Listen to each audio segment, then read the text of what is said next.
Damos sequência na primeira rodada de entrevistas com os candidatos a prefeito de Botucatu. Por ordem definida em sorteio, o primeiro a falar foi Fábio Leite na última terça. Thalita Tavares foi na sequência quarta-feira. Ontem recebemos Rosiello e hoje o nosso convidado é o Domingos Neves, do PT. Candidato, bom dia, tudo bem? Prazer em recebê-lo aqui. Pode puxar esse microfone aqui. Bom dia a você, bom dia à sua equipe, bom dia à sua audiência, povo de Botucatuense. Grande abraço a todos. Bom, a entrevista, que na verdade é uma oportunidade que o candidato tem de discorrer sobre temas que são colocados aqui pela organização. E nessa primeira rodada de entrevistas, os temas escolhidos foram mobilidade urbana, é um tema quando o candidato tem 5 minutos para falar, esportes, lazer e turismo, quando o candidato também tem 5 minutos para explanar, cultura, é outro tópico, políticas sociais, habitação, todos os temas com 5 minutos, e depois o tempo de 3 minutos que o candidato tem para suas considerações finais. Candidato, a hora que tiver ok, a gente pode começar? Então vamos lá. O primeiro tema da entrevista é mobilidade urbana. O que consta do seu plano de governo sobre isso aqui para Botucatu, candidato Domingos Neves? O senhor tem 5 minutos. Obrigado, bom dia a você, botucatuense. Bom dia, pessoal que está aqui comigo, a minha vice, Bernadette, João Fernando, Felipe. Obrigado a todos. Bem, importantíssimo esse momento que vocês criaram para os candidatos se apresentarem à cidade e apresentar seu plano. No nosso caso, a mobilidade urbana, a gente olha ela como uma coisa extremamente estratégica para o desenvolvimento sustentável da cidade e também numa perspectiva de vida saudável, né? De pensar a qualidade de vida das pessoas. Então, no primeiro momento, a gente imagina que a cidade precisa ser pensada na sua infraestrutura, quais as condições que a gente estabelece para que a mobilidade urbana aconteça, seja disponibilizada às pessoas, condições razoáveis de mobilidade, e depois os modais que a gente pode ter para garantir os fluxos e na nossa frente, que tem o botucatuense como o principal valor da cidade, o que há de mais importante na cidade, a gente tenta pensa em todos com o máximo de abrangência possível. Desde o pedestre que precisa ter condições adequadas e dentro de parâmetros seguros para circular nas cidades. A gente vê que determinadas partes da cidade precisam de adequações. Pedestres passa por obstáculos, passa por condições inadequadas de calçamento, enfim, tudo isso são coisas que a cidade precisa cuidar. A gente precisa pensar nas formas alternativas, porque para além do fluxo diário de trabalho, necessidade de ir e vir do cidadão, tem a necessidade, às vezes até por questão de esporte, qualidade de vida e coisa e tal, modalidade do ciclismo, para a gente é uma alternativa interessante. A gente quer ter, no final do nosso mandato, uma malha considerável, no mínimo uns 60 quilômetros de pista, de vias, que possibilite, no mínimo, porque quando a gente tiver a possibilidade de fazer um planejamento mais apurado, é possível que a gente consiga visualizar mais oportunidades. E o desenho da malha urbana mesmo de transporte. Existem 2 hipóteses principais para se pensar o transporte urbano, que envolve o transporte de passageiro e o transporte público. O transporte passageiro, como você deve perceber, utilizando a cidade, ele tem muitas situações de picos de engarrafamento, situações que o fluxo é um pouco congestionado, e o transporte público tem essas características também que a gente vê de estar envelhecido, com promessas de revitalização de 10, 15 anos dos últimos governos, e desgastado, com a malha obsoleta, não atende o desenvolvimento que a cidade passou, o crescimento, nem o crescimento urbano da forma que a cidade se desenvolveu, e nem o crescimento populacional também, que foi relevante nos últimos 20 anos. Nós crescemos quase 30 mil habitantes na cidade e nós não nos preparamos para conformar nos diferentes modais de transporte essa população toda. Com isso, a gente pensa que precisa redefinir para o transporte público as 2 alternativas que eu estava dizendo é o seguinte: primeiro, possibilidade de ter vias rápidas. Cercar a cidade com possibilidade de vias rápidas que ainda estão sendo avaliadas por técnicos para ver quais seriam as melhores hipóteses, ou outra que seria criar situações de incentivar melhor a participação das pessoas do transporte público, para que através do melhor utilização do transporte público, reduzir a quantidade de veículos. Botucatu hoje, uma cidade de 145 mil habitantes, pouco mais que isso, com quase 110 mil carros circulando, e isso gera um certo desequilíbrio. A gente pensa que um transporte público de qualidade, mais tecnológico, que o cidadão consiga percebê-lo como algo compatível com as demandas da cidade, ele vai ser capaz de acudir a esse fluxo enorme, reduzindo o fluxo. Muitas pessoas vão poder optar pelo transporte público. Hoje, o transporte público ele decaiu muito. Muitos vão levar para vários fatores, a modernidade, a pandemia e etc. Mas a verdade é que o transporte público não acode à necessidade do botucatuense. Você sair aqui de um ponto da cidade, aqui do Lajeado, para chegar aqui no Jardim Luiza, você simplesmente não consegue por conta do fluxo do trânsito que está precário. O candidato preencheu o tempo de 5 minutos falando sobre mobilidade urbana. O candidato pode até tomar uma água ali, tem uma jarrinha de água ali. Não é fácil falar 5 minutos nesse tempo seco, né, que nós estamos vivendo. E nós vamos aqui para o próximo tema, que inclui esportes, lazer e turismo. Ainda vamos abordar cultura, políticas sociais, habitação, e depois o candidato tem o tempo de 3 minutos para suas considerações finais. Candidato, esportes, lazer e turismo, podemos? Claro, Vamos sim. Vamos lá? Então o senhor tem 5 minutos. Sempre quando faltar uns 15 segundos, eu vou apontando aqui só para o candidato ter um direcionamento. Valendo. Obrigado. Eu só queria concluir do transporte público dizendo o seguinte: a gente tem no nosso plano a tarifa zero para o município. Há quem diga que isso é uma coisa inviável, mas a gente faz as contas, são 116 municípios, inclusive até capitais estão entrando agora. É uma política extremamente inclusiva que vai melhorar a renda do cidadão brasileiro, porque vai sobrar mais recursos para a manutenção da vida das pessoas. E pelas nossas contas, a gente vai poder explicar isso melhor mais adiante, mas pelas nossas contas, o custo de não implementar o transporte público gratuito, com qualidade, para todos, é muito maior do que o custo de implementá-lo. Agora, indo para o esporte, a gente tem o esporte como elemento fundamental de produzir tem que ser uma coisa transversal. Ele é transversal, sobretudo com a saúde, com a educação, porque ele tem uma pegada libertadora, tem a ver com o resgate cultural da gente também. Todo esporte tem uma raiz cultural e tem a ver com vida saudável. Ele precisa ser incentivado desde a primeira infância da criança. Nós precisamos ter isso na nossa grade, tem que ser curricular. Tem que ser curricular, tem que ser apoiado, tem que ser apoiado tanto com recurso, como com capacitação, como com equipe adequada para produzir para incentivar as diferentes modalidades. E ele precisa ser valorizado tanto na perspectiva do que o governo pode fazer através da sua estrutura, a Secretaria de Esporte incentivando e organizando eventos, como valorizando e potencializando as iniciativas populares que são inúmeras na cidade, né?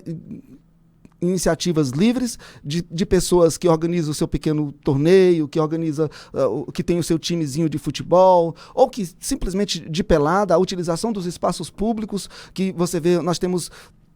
Apesar de faltar esse equipamento em muitas escolas ainda, mas tem muitas escolas que têm esses equipamentos ficam fechados enquanto as pessoas jogam pelada na rua. Então, assim, a gente tem que pensar tanto no nível de administração propriamente, o que ela pode impulsionar com a sua estrutura, valorizando as iniciativas, incentivando, botando recurso, profissionalizando, como apoiando essas iniciativas que vão estar lá na base. Então, nessa pegada, pensar que o transporte, ele está vinculado ao bem-estar e à qualidade de vida, então tem que ser incentivado. Ele precisa ser desenvolvido de uma forma... precisamos ter o conselho o Conselho do Esporte, né, o conselho que garanta a ampla participação de toda a comunidade desportiva e do cidadão comum, que também é simpático, adere à questão do esporte como alternativa, seja de lazer, ou seja... Temos os fitness, né? Temos as pessoas que praticam esporte porque querem ter uma condição melhor, e outros simplesmente porque é um hobby, digamos assim. Sendo assim, a gente precisa incentivar todas as frentes. O que temos mais? Nas escolas, isso vai entrar no currículo. Se isso vai entrar no currículo, a gente vai ter isso contabilizado de forma sistemática, de maneira que todas as crianças tenham a oportunidade de desenvolver essas potencialidades. Os núcleos comunitários eu já disse para vocês, e lazer itinerante. Lazer itinerante, a gente está pensando de criar eventos que consiga promover a integração da atividade desportiva na cidade, promovendo, incentivando, criando a oportunidade de descobrir vocações e, quem sabe, trazendo mais pessoas para a prática contínua do esporte. Outra coisa, melhorar os equipamentos públicos que nós temos. Se você olhar as praças de Botucatu, financiado com recursos federais, muitas delas têm equipamentos que foram criados para práticas simples de atividades físicas, desportivas. O município pode ter isso de forma sistemática. Nós temos muitos profissionais, temos especialistas, tem escolas de educação física na cidade, todos podem ser parceiros da administração, criando situações e eventos que possam promover, mas a gente tem também que fazer manutenção dos equipamentos. Isso precisa ter prioridade na administração pública, o que não está tendo no momento, porque você pode ver que os equipamentos estão todos quebrados nas praças da cidade. Podemos, em outro momento, desdobrar o nosso plano, que é bem mais abrangente, incluindo outros aspectos, sobretudo na pegada da inclusão social de toda a comunidade de Botucatu, na perspectiva do esporte. Preencheu o tempo de 5 minutos falando de esportes, lazer e turismo. Temos agora o próximo tópico, que é cultura. Estamos conversando com o candidato a prefeito de Botucatu, Domingos Neves, da Federação PT, PCdoB e PV. Candidato, o próximo tema é cultura. Vamos lá? O senhor tem 5 minutos. Cultura é extremamente relevante, porque as expressões culturais são as próprias expressões do povo.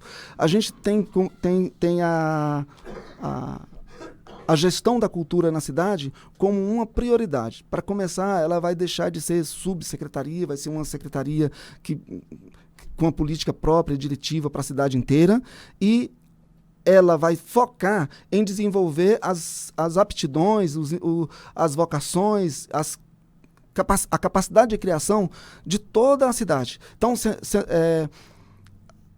em Botucatu, nós temos tido culturalmente a administração a iniciativa de sempre favorecer os grandes eventos, mas a gente pensa de criar em Botucatu uma dinâmica que consiga valorizar toda a iniciativa cultural da cidade.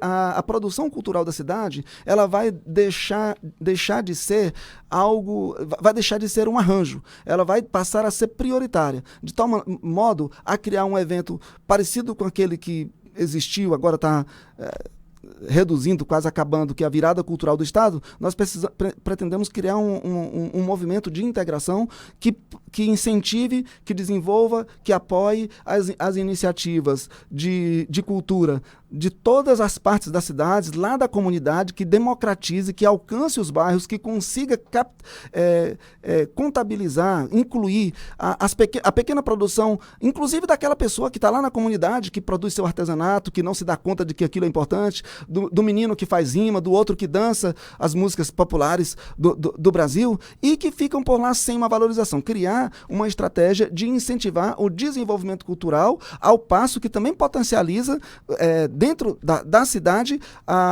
os nossos profissionais de cultura, que na cidade nós somos um celeiro, temos gente de projeção nacional e muita produção cultural, e a gente não tem tido uma política de incentivo para esse segmento. Então, nesse sentido, a gente pensa numa secretaria. Primeiro, tem um conselho. Temos que democratizar a discussão da política cultural na cidade. A política cultural não pode ser uma coisa de gabinete resolvida entre pessoas de um grupo fechado, onde a grande maioria não percebe por que determinados recursos não chegam, por que determinados apoios não chegam, por que não tem suporte técnico para as pessoas elaborarem seus projetos, concorrerem, participarem dos eventos, captarem recursos, promoverem suas atividades.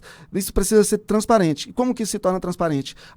Criando espaço de gestão compartilhada, incluindo a participação social na gestão desses recursos. Então, nesse sentido, a gente precisa fazer um mapeamento da cidade, levantar as capacidades culturais de toda a cidade, desenvolver essa estratégia de valorização da cultura local, de cada local, claro, sem perder de vista os potenciais que tem de troca de culturas com outras potencialidades, grandes artistas que podem vir à cidade, mas, sobretudo, foco na cultura local. Gestão democrática e participativa, como eu já te disse, manter isso de forma viva. Infraestrutura cultural, a gente precisa organizar a questão dos pontos de cultura e agentes culturais, criar e fortalecer pontos de cultura e espaços públicos, privados e públicos. Para quê? Para que tenha polo de gestar, de produzir, de promover a cultura. Os equipamentos culturais da cidade, esses que estão aqui muitas vezes abandonados há bastante tempo, como o Nelly. O Nelly está há quantos anos abandonado? É um equipamento importante que está na cidade há bastante tempo. Centro de cultura, a Casa da Juventude, poucos eventos, bem mal utilizada. A gente pretende abrir todos esses espaços para a agenda compartilhada da iniciativa pública com a iniciativa privada, de modo que a cultura possa ser praticada, promovida, incentivada e fomentada através da administração pública. E a economia criativa, a cultura, ela precisa ser tratada como um ente de desenvolvimento humano, mas também um ente de agregar valor, de gerar oportunidade de emprego, de promover os agentes culturais, de promover o produtor de cultura, de maneira a agregar valor, gerar emprego, gerar renda, gerar oportunidade e gerar inclusão social para o cidadão. Muito bem, o candidato preencheu o tempo de 5 minutos falando de cultura. Até agora falamos de mobilidade urbana, esportes, lazer e turismo e cultura, onde o candidato tem até 5 minutos para falar sobre cada tema. Lembrando que estamos ao vivo aqui na Criativa FM, também nas plataformas, nas redes sociais do Acontece da Criativa, e logo mais a entrevista na íntegra estará em vídeo no portal Acontece Botucatu. Também hoje ainda o trecho de considerações finais do candidato será colocado no programa Acontece no Ar, às 5 da tarde, do Acontece Botucatu, com a Rádio Cultura FM. Candidato, vamos falar de políticas sociais. O senhor tem 5 minutos. Políticas sociais são o cerne da nossa proposta de governo. Por quê? Porque a gente vem de um segmento que pensa que a inclusão social é o mote de você se preocupar e querer ocupar uma função pública. Então, a gente pretende captar todas as políticas do governo federal, do governo Lula, implementar na cidade. Tem várias políticas que são implementadas de forma incompleta, falta projetos na cidade para captar recursos, e a gente precisa se desdobrar para captar todas essas políticas e, além disso, criar políticas locais capazes de gerar inclusão social, produzindo renda, distribuindo renda, gerando qualidade de vida, sobretudo para as faixas mais sensíveis, mais vulneráveis da população. Jovens, idosos, pessoas com deficiência, enfim, as faixas mais vulneráveis da população. É fundamental, nesse caso, instituir o Conselho Municipal de Direitos Humanos. Esse conselho, ele precisa ser participativo, incluir os diferentes segmentos, sobretudo desses segmentos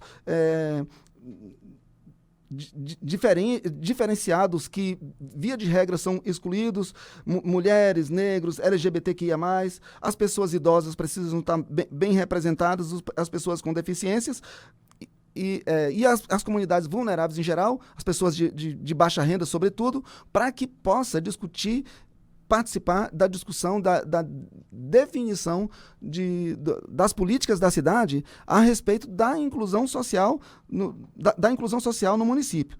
Fora isso, também o Conselho da Cidade. É um conselho que foi desmontado, um conselho que está focado em pensar no desenvolvimento da cidade, numa perspectiva de melhorar a vida das pessoas, mas que hoje ele está basicamente estruturado por técnicos que não difere esse conselho de um órgão técnico da prefeitura. Para ter um órgão técnico da prefeitura ou um órgão técnico fora da prefeitura, não há exatamente necessidade. Então, para a gente é fundamental que ele seja democrático, que ele seja participativo e que ele seja autônomo, que ele tenha direção, que não seja nomeada, que seja aprovado diretamente pelos representantes e possa discutir livremente a cidade.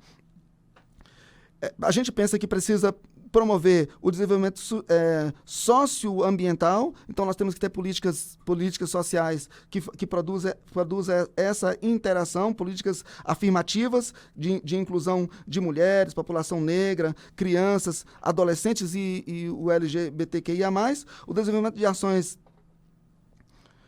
de segurança socioambiental, porque o desenvolvimento da comunidade precisa estar em consonância com o desenvolvimento sustentável, com a preservação de condições saudáveis de vida, né, de proteção da vida das pessoas. Então, as políticas que são produzidas, elas precisam fazer essa equação. Hoje em dia, nós estamos muito tendentes a encontrar as formas mais baratas de promover a justiça social, e essas formas, via de regra, buscam alternativas nem tão saudáveis. Articulação com programas federais, como já disse, e também estaduais. Além disso, as iniciativas autônomas da própria comunidade, as entidades, os parceiros locais de organizações que produzem política a nível de município, na perspectiva de produzir condições de vida. A nossa comunidade, ela é cheia de iniciativas dessa natureza que precisam ser apoiadas com recurso público, com apoio técnico e com articulação dos serviços para que eles sejam integrados e cheguem da melhor maneira possível no cidadão. As políticas federais têm algumas que são muito específicas, a gente vai falar daqui a pouco de habitação, mas o Minha Casa Minha Vida é um dos programas que a gente considera um programa social de extrema relevância. Aqui em Botucatu, o governo federal já colocou mais de 8.000 casas, e junto com o governo federal, que tem uma pequena parcela, mas o governo federal no Brasil tem o maior programa de habitação do mundo. Então, não existe justificativa para a gente ter os déficits que a gente ainda tem, regiões ainda sem regularização fundiária, regiões de residências precárias, que a gente precisa dar solução. Tem outros programas que a gente deve abordar talvez em outro momento, relacionado à política de saúde da cidade, política de igualdade racial e, enfim, toda a política de assistência social do município que precisa ser desenvolvida de maneira a acudir às populações mais vulneráveis. O candidato preencheu o tempo de 5 minutos falando sobre políticas sociais. O candidato citou, numa oportunidade futura, vamos ter uma segunda rodada de entrevistas com os candidatos a prefeito, com outros temas, saúde, segurança, educação. Também teremos rodada de entrevistas com os candidatos a vice-prefeito de Botucatu. Lembrando que o candidato Domingos Neves é o último entrevistado dessa primeira bateria de entrevistas, por ordem definida em sorteio. Na terça-feira falamos com Fábio Leite, na quarta-feira com Thalita Tavares, na quinta-feira ontem com Rosiello e hoje o candidato Domingos Neves. Vamos entrar agora no nosso último tema, que é habitação, candidato. O senhor tem 5 minutos contados a partir de agora. A habitação para a gente é uma das coisas assim que nos é cara. Porque para a pessoa de baixa renda, a moradia é o símbolo máximo do mínimo de dignidade que uma pessoa precisa ter. Então, aquilo que eu disse, o programa Minha Casa Minha Vida vai ser reforçado, o município tem condições de dar aporte, porque, primeiro, esse programa precisa ser sempre feito em parceria com o município, e um desses aportes principais é espaços de oportunidade de construção de moradias populares. E na cidade de Botucatu, precisa começar com um planejamento urbano, porque as comunidades que vão sendo assentadas através dos programas de habitação, muitas delas são jogadas para fora da cidade, o que vai encarecer toda a infraestrutura e que deixa de aproveitar a capacidade instalada do município. Você coloca um município num bairro novo, onde carece de tudo, onde você tem muitos vácuos em lugares já assistidos por todos os equipamentos públicos, como saúde, educação, transporte, segurança, escola. Enquanto isso, a gente às vezes está jogando os empreendimentos para outros lugares onde essa estrutura toda vai ter que ser feita. Bom, se a gente conseguir redimensionar para utilizar os espaços que a cidade tem, uma cidade mais bem planejada, mais bem ocupada, a gente tem condições de ter uma malha mais barata, mais acessível e mais acolhedora também. Então, nesse sentido, a gente vai principalmente na política de desenvolvimento urbano da cidade, sobretudo planejar a cidade e captar os programas federais. Gostaria de voltar no item anterior, nas políticas sociais, apenas para ressaltar o seguinte, para a gente, uma política social de extrema relevância é uma política social voltada ao serviço público, o servidor público. O servidor público de Botucatu, ele precisa estar preparado e ser apoiado, ser valorizado com programa, com um plano de cargo, carreira e salário implementado de maneira a reconhecê-lo, ser tratado com humanidade e preparado para entregar para o cidadão um serviço também humanizado, que é uma coisa muito reclamada pelo cidadão de Botucatu, né, em todas as áreas, mas sobretudo educação e saúde, onde os serviços são precários. Você sabe que temos as filas na área da saúde, temos as filas de exames de especialidade, temos as filas de cirurgias eletivas, que não são explicáveis diante da situação de recursos de investimento que a cidade tem. Nós temos o privilégio de ter o hospital da Unesp, uma estrutura grande do Estado. Eu vou pausar o cronômetro do senhor, só para ficar de forma igualitária todos os candidatos. O senhor está entrando no tema saúde, que será numa outra oportunidade. Nenhum outro candidato pode falar desse tema. Legal, tudo bem. Vamos voltar à habitação? Então, o seu tempo não foi prejudicado, tá? Vamos lá, voltando. Tranquilo. Apenas para justificar um item do anterior, que era a política de recursos humanos, nesse caso, para dizer o seguinte, que o servidor público, para a gente, ele é o principal recurso que a gente vai disponibilizar para entregar serviços públicos para o cidadão. Mas voltando para a questão da habitação, meta nossa zerar o déficit de habitação na cidade, via programa Minha Casa Minha Vida e aportes do município, que são essas contrapartidas que o município precisa entregar para o cidadão. Regularizar a situação fundiária de vários loteamentos que a gente tem, várias situações que a gente tem de pessoas morando e não consegue financiamento, não consegue regularizar o terreno, não consegue produzir uma moradia saudável, não consegue ter apoio público para isso. Financiamento de habitação para famílias de baixa renda. Da mesma forma, a gente pode tanto utilizar o Minha Casa Minha Vida, mas como criar aporte da própria administração do município. Incluir a zona rural nessa questão da moradia, buscando as formas de financiamento que o governo tem. A gente tem muitas situações de moradias precárias na zona rural, e isso prejudica a qualidade de vida. A Caixa Econômica é um parceiro importante para viabilizar esses projetos, mas precisa o município ter protagonismo nesse processo, né, de agilizar essas formas de financiamento. O Bolsa Família e renda e baixa renda precisa ser privilegiado nesses programas. A gente ainda tem um contingente de pessoas dessa faixa que não tem moradia, por isso que nós temos o déficit, e reestruturação de todo o nosso programa de habitação da cidade, equacionando com um plano de desenvolvimento urbano que torne a cidade mais inclusiva e mais compacta, mais propensa a entregar produtos de mais qualidade para o cidadão. O candidato Domingos Neves, do PT, falou sobre habitação nesse último tópico integral dessa primeira rodada de entrevistas com os candidatos a prefeito de Botucatu. Lembrando que ainda hoje a entrevista em vídeo estará na íntegra no portal Acontece Botucatu, também nas redes sociais. E o trecho final, que é a parte de considerações finais do candidato, irá ao ar no programa Acontece no Ar, às 5 da tarde, na Cultura FM, com o portal Acontece Botucatu. Candidato, nós sempre temos agora o trecho de considerações finais, onde o candidato tem 3 minutos para falar com a população de Botucatu através da Criativa.